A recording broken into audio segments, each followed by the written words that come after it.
Ranji trophy ക്രിക്കറ്റിൽ സീസണിലെ അവസാന മത്സരത്തിൽ കേരളം ഗോവയെ നേരിടുകയാണ്. മത്സരത്തിന്റെ ആദ്യ ദിനം കേരളത്തിന് മികച്ച തുടക്കം തന്നെയാണ് ലഭിച്ചിരിക്കുന്നത്.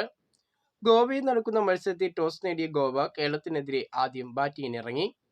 ആദ്യ ദിനത്തിൽ കേരളത്തിന്റെ മികച്ച ബൗളിംഗ് പ്രകടനമാണ് കണ്ടത്. കേരളത്തിനായി അങ്കിഷ് ശർമ്മ 5 വിക്കറ്റ് വീഴ്ത്തിയപ്പോൾ ബേസിലും സച്ചിൻ ബേബിയും ഓരോ വിക്കറ്റ് വീതം വീഴ്ത്തി. ആദ്യ ദിനം കളി നിർത്തിയപ്പോൾ ഗോവ 8 വിക്കറ്റ് നഷ്ടത്തിൽ 279 എന്ന ഭേദപ്പെട്ട സ്കോർ നേടിയിട്ടുണ്ട്. 86 റൺസ് നേടിയ ഗോവയുടെ ഓപ്പണറായ സുയാഷ് പ്രഭുദേശായിയാണ് ഗോവയുടെ top scorer. Yash Kaswankar 50 runs ഗോവയ്ക്ക് വേണ്ടി നേടി. ക്വാർട്ടർ പ്രതീക്ഷകൾ അസ്തമിച്ച കേരളത്തെ സംബന്ധിച്ച് അവസാന മത്സരത്തിൽ വിജയം നേടി മടങ്ങുക എന്നതാണ്.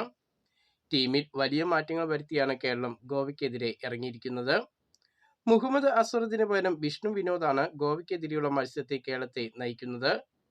പരിചയസമ്പന്നനായ രോഹൻ കുന്നുമേൽ, സൽമാൻ നിസാർ, സച്ചിൻ ബേബി എന്നീ താരങ്ങൾ പ്ലെയിൻ ഇലവനിലുണ്ട്.